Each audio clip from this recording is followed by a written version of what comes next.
Bonjour et bienvenue sur Radio CSERT, votre rendez-vous quotidien avec l'actualité de la cybersécurité. Je suis Marc-Frédéric Gomez et j'espère que vous allez bien. Nous sommes le samedi 9 août 2025, épisode 382. Aujourd'hui, on parle de la sortie de Debian 13, la fameuse Trixie, des avancées sur les distributions Linux orientées sécurité, de nouvelles vulnérabilités critiques dans GNU TLS, d'une zero day sous WinRAR exploitée par le groupe Romcom. De plus, 28 000 serveurs Microsoft Exchange sont vulnérables et une décision majeure en Allemagne limitant l'usage de spyware par la police. Bien entendu, vous retrouverez toutes les sources utilisées dans cet épisode sur le site de radiocessort.org.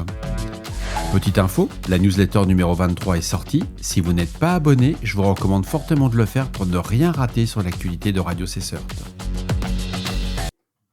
On va commencer cet épisode par une question d'un auditeur qui a laissé sur le répondeur de Radio CSERT le 25 juillet. Bonjour Max Frédéric,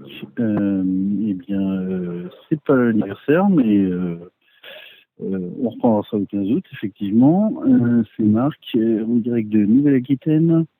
Si tu voulais une question, moi je me posais une question à propos de la CVE 2024 51 977 de fin juin sur les pilotes d'imprimantes attaquables. Moi, je me suis toujours posé la question, vu que mon prof, il y a 30 ans, m'avait montré comment faire un serveur HTTP avec du PostScript. Donc, je sais que toutes ces imprimantes, quand elles sont mises dans le réseau d'entreprise, c'est vraiment une source d'ennui. Et je voulais savoir ton avis sur cette source de vulnérabilité que sont les imprimantes. Voilà. Et notamment là, en ce moment, je suis dans un camping qui a un Wi-Fi ouvert, enfin presque, quoi, avec juste une page de clause de connexion. Et derrière, en fait, il y a toutes leurs imprimantes, tous leurs switches avec le mot de passe par défaut. Et puis, si en un clic, on leur déconnecte tout. Donc, on va pas le faire, mais voilà. Entre les réseaux mal protégés et puis les imprimantes faillibles, je me demandais comment tu voyais ce genre de problème. Allez, à bientôt et on se revoit au 15 août. Merci Marc pour avoir posé cette question. Alors c'est une bonne question, mais il y a une petite précision d'abord. Je pense que tu vises la CVE 2024 51 977 et sa jumelle, la CVE 2024 51 978. Les deux font partie du pack des 8 failles dévoilées en juin 2025 sur des centaines d'imprimantes browser et quelques modèles Fujifilm, Ricoh, Toshiba, Konica, Minolta. La CVE 51 977 est une fuite d'infos dont le numéro de série, alors que la 51 978 permet de déduire le mot de passe admin par défaut à partir de ce numéro de série. Enchaînées, elles peuvent mener à une prise de contrôle rapide quand on ajoute une troisième faille, un buffer overflow. Alors comment on l'explique ? Alors, moi personnellement, je trouve que c'est plutôt sérieux comme vulnérabilité parce qu'une imprimante réseau, ça expose les ports 80, 443, 631 et 9100.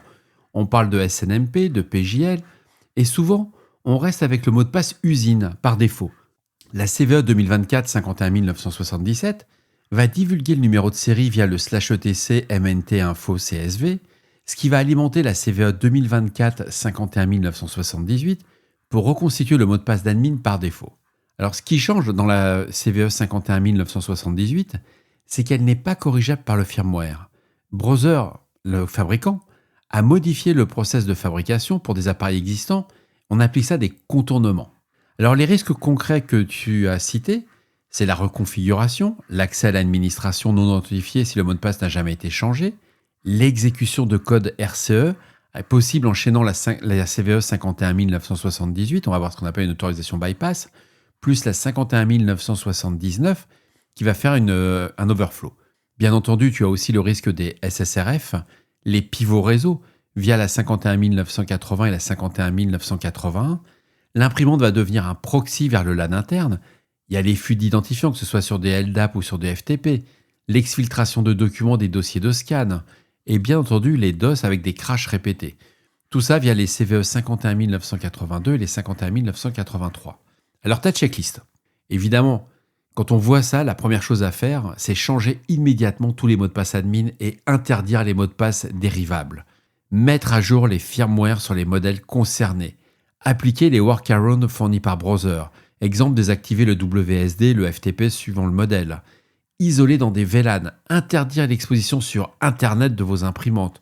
Filtrer le port 80, 443, 631 et 9100 au strict nécessaire. Faire un filtrage par adresse IP ou par sous-réseau.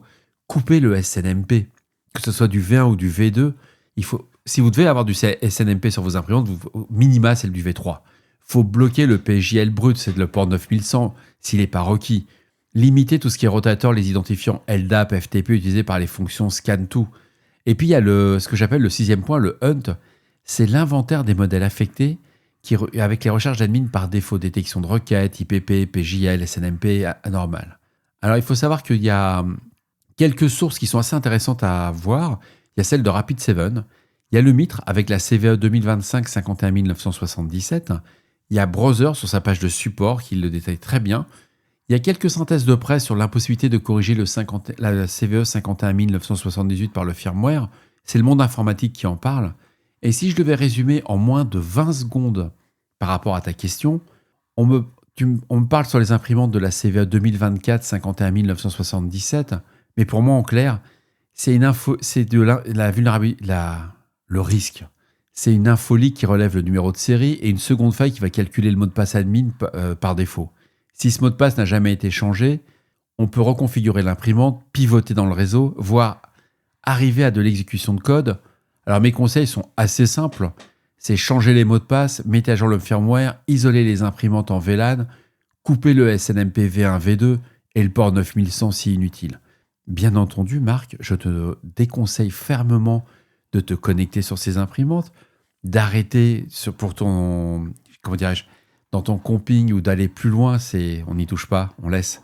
Par contre, tu peux les prévenir, tu peux leur dire c'est quand même anormal que je puisse voir tout ce qui se passe chez vous. En tout cas, merci pour la question, Marc.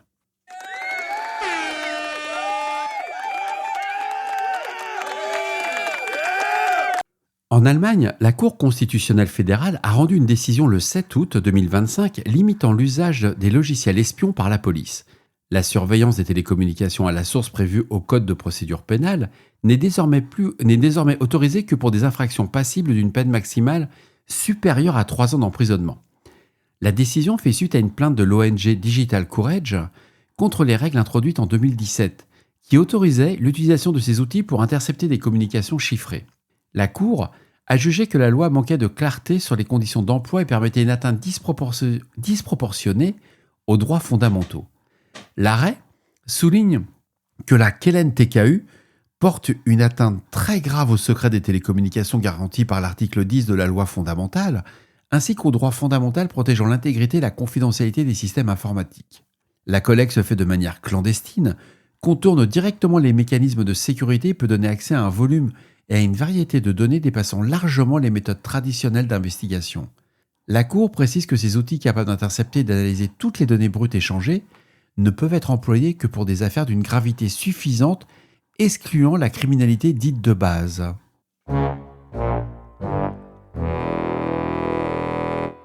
On apprend que plus de 28 000 serveurs Microsoft Exchange non corrigés sont actuellement exposés sur Internet et vulnérables à la CVE 2025 53 786. Ce sont des données qui ont été publiées le 7 août 2025 par la Shadow Server Foundation.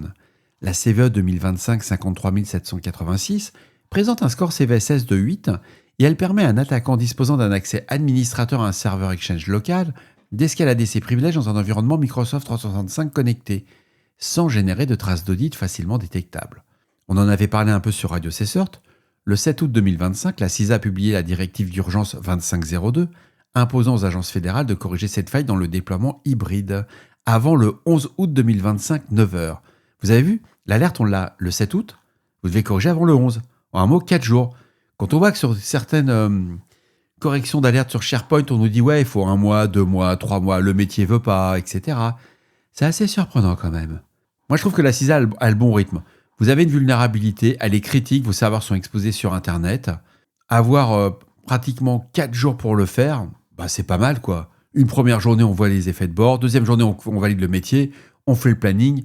La vraie difficulté que moi je vois, c'est qu'aux États-Unis, entre le 1er et le 15 août, c'est là où ils partent tous en vacances.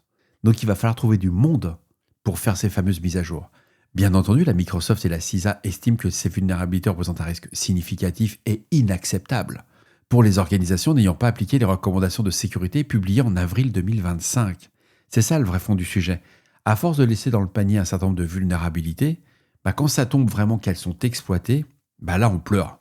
Donc si on revient aux origines, le 18 avril 2025, Microsoft avait annoncé des modifications de sécurité pour Exchange Server en environnement hybride. C'est-à-dire que vous avez du on-premise, vous avez une partie sur le cloud, accompagné d'un correctif non-sécurité. Une analyse ultérieure a conduit à l'attribution d'un identifiant d'une CVE. La faille résulte du partage du même serveur principal entre Exchange Server et Exchange Online dans ces fameuses configurations hybrides, ouvrant la voie des attaques par élévation de privilèges. Le chercheur Dirk-Jan Mollema, Outsider Security, a démontré l'exploitation lors de la Black Hat US 2025, création de jetons d'authentification valides pendant 24 heures et contournement des politiques d'accès conditionnel. Microsoft classe cette vulnérabilité comme exploitation la plus probable, toujours sans preuve d'exploitation active à la date de la divulgation. Donc dans les mesures prévues, c'est installer le correctif de Microsoft Exchange Server d'avril 2025, avril, on est août, ou version ultérieure, mise en place d'applications hybrides dédiées, suppression des anciens identifiants du serveur principal. Microsoft bloquera définitivement le trafic Exchange Web Services utilisant le service principal partagé après le 31 octobre 2025 dans le cadre du passage à l'API Graph. Bref, si tu as un serveur Exchange, tu ne réfléchis pas, tu patches, puis en plus si tu l'as exposé sur Internet, tu mérites. Une vulnérabilité dans WinRAR via la CVE 2025 8088, oh là, c'est dur là, découverte par Anton Cherepanov, Peter Kozinar et Peter Striksek de chez E7, c'est une zero-day qui est exploitée dans des campagnes de phishing ciblées pour installer le malware Romcom. Cette faille est une vulnérabilité de type traversée de répertoire, corrigée dans WinRAR en version 7.13. Elle permet à une archive spécialement conçue de forcer l'extraction de fichiers dans un chemin choisi par l'attaquant, différent de celui spécifié par l'utilisateur. Les versions Windows de WinRAR, RAR et UnRAR, ainsi que la bibliothèque unrar.dll et le code source portable de UnRAR sont concernés. Les versions Unix, Android et RAR UnRAR associées ne sont pas affectées. Donc on est bien sur des postes Windows. L'exploitation permet d'écrire un exécutable dans des emplacements d'exécution automatique Windows, tels que le Start Menu ou encore sur le programme Startup. Et E7 a observé des emails de spear phishing contenant des fichiers rares, exploitant cette fameuse CVE 2025 8088, pour déposer des backdoors Romcom. Ce groupe est également connu sous le nom de Storm 978, Tropical Scorpius ou UNC 2596, et il y a des opérations de ransomware, d'extorsion par vol de données et au vol d'identifiants. Il est connu pour utiliser des vulnérabilités zero-day et des malwares personnalisés. Romcom a déjà été associé au ransomware Cuba et Industrial Spy. Alors les correctifs sont disponibles, on a de la chance. Il y a une mise à jour manuelle, je précise bien, vers WinRAR 7.13 depuis winrar.com. Il faut savoir que WinRAR ne dispose pas de fonction de mise à jour automatique. Donc n'attendez pas de WinRAR de vous dire qu'il y a une nouvelle version. Il faut passer minimum à la 7.13. Un avis du CERT-FR d'hier, du vendredi 8 août, qui est référencé sous le CERT-FR 2025 AVI 663, multiples vulnérabilités découvertes dans GNU-TLS, version antérieure à la 3.8.10. Il y a quand même 4 bulletins de sécurité qui ont été publiés par l'éditeur le 8 juillet, et les impacts identifiés sont des dénis de service à distance, un problème de sécurité non spécifié par l'éditeur. Bien entendu, il y a des correctifs disponibles. Il y a une mise à jour vers GNU-TLS 3.8.10 ou version ultérieure, conformément au bulletin de sécurité de l'éditeur. On a 4 CVE qui sont associés à cette vulnérabilité. La CVE 2025 32988, la 32989 et la 32990, ainsi qu'une CVE 2025 6395. Bon, on ne réfléchit pas, on patch.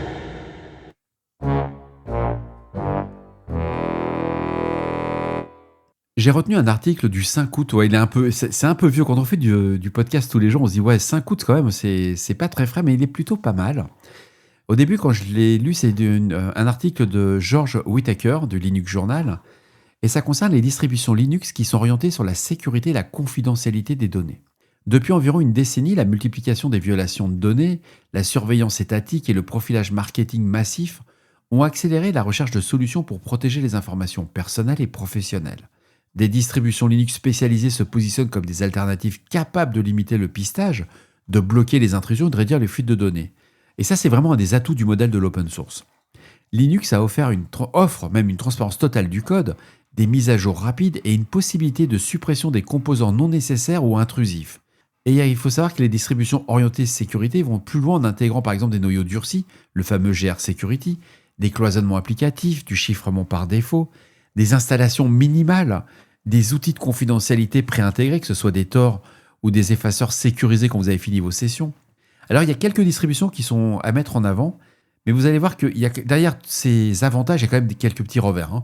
Il y a CubeOS, ça va vous permettre d'avoir une compartimentation par machine virtuelle isolée. Je ne couperai pas ça au montage. C'est comme quoi ça prouve que ce n'est pas une IA qui vous parle, c'est vraiment un être humain. Il y a Tails, qui est un système amnésique qui démarre sur clé USB, trafic routé via Tor. C'est vraiment ce qu'il faut utiliser quand vous êtes en déplacement. Vous allez dans des pays où on va vous demander, par exemple, vous identifiant vos comptes, etc. Vous prenez un PC vierge, vous prenez une clé USB sous Tails et vous n'avez pas de sujet. Vous avez Onix, une séparation réseau et des applications, tout le trafic passe par Tor. Kali Linux pour tout ce qui est outils de test d'intrusion pour détection et correction proactive.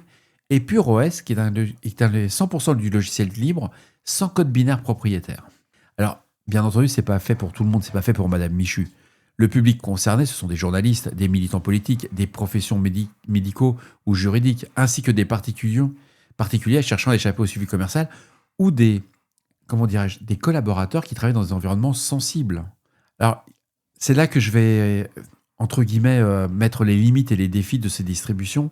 Il y a quand même une courbe d'apprentissage parfois élevée. Quand vous prenez CubeOS, les premières heures vont être un peu compliquées, voire les premiers jours. Mais une fois que vous allez comprendre la philosophie de ce qu'a voulu faire les personnes qui ont fait ces distributions, c'est juste des tueries. C'est-à-dire que vous avez un niveau de durcissement de vos postes de travail. Au début, ça vous empêche de travailler. Il faut être très clair. Moi, la première fois que j'ai mis CubeOS, j'ai mis la Tails, etc., je me suis dit, mais c'est pas possible, c'est trop lourd. Et puis une fois qu'on va prendre les bons réflexes, etc., vous allez gagner du temps et il n'y a aucun moyen de remonter sur vous. Vous avez un niveau de confidentialité qui est assez intéressant pour une installation civile. Alors les tendances qu'on voit aujourd'hui, c'est que cette intégration progressive de fonctions de confidentialité avancée dans des distributions Linux généralistes pourrait à terme réduire la distinction entre ces fameux systèmes spécialisés et le grand public, faisant de la protection de la vie privée une norme. À lire. Alerte générale 24 heures sur 24. Debian vient d'annoncer la sortie de sa nouvelle version stable, la version 13, du nom du code Trixie, ce 9 août 2025, après 2 ans, 1 mois et 30 jours de développement.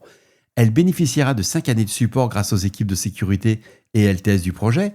Donc les points clés, un environnement de bureau, du GNOME 48, du KDE Plasma 6.3, du LXDE 13, du LXQT 2.1.0, du XFCE 4.20.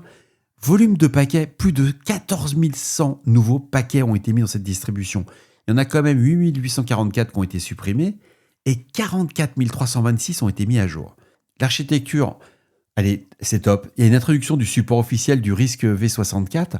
Cette architecture prise en charge. Par contre, l'i386, bah oui, quand même depuis le temps, n'est plus supportée comme architecture normale. La dernière version avec prise en charge du Harmel. Amélioration technique. Donc il y a l'adoption de l'ABI Time T64 bits pour toutes les architectures, sauf évidemment la i386. Renforcement des constructions reproductives avec l'outil Debian Repro Status. Quelques exemples de logiciels mis à jour. On passe en Apache en 2.4.64. En Bash, on est en 5.2.37. Bind, c'est la 9.2. GCC en 14.2. MariaDB 11.8. Il y a du NGX, du Python, du Rust. C'est vraiment une tuerie. Et ce qui est génial, c'est la disponibilité ainsi que le déploiement. Dans les images cloud, il y a Amazon EC2 qui le propose, Microsoft Azure, OpenStack, PlaneVM, Generic Cloud et NoCloud. Les images live pour l'AMD64 et l'ARM64 avec GNOME, KDE, LXDE, LXQT, MAT, XFCE et version sans interface graphique sont disponibles. Il y a des images en multi-architecture disponibles sur Docker.hub. Sur Docker Hub, il y a une prise en charge du HTTP boot pour l'utilisateur. Il y a une installation possible quand même en 78 langues. Et tout ça, c'est gratuit.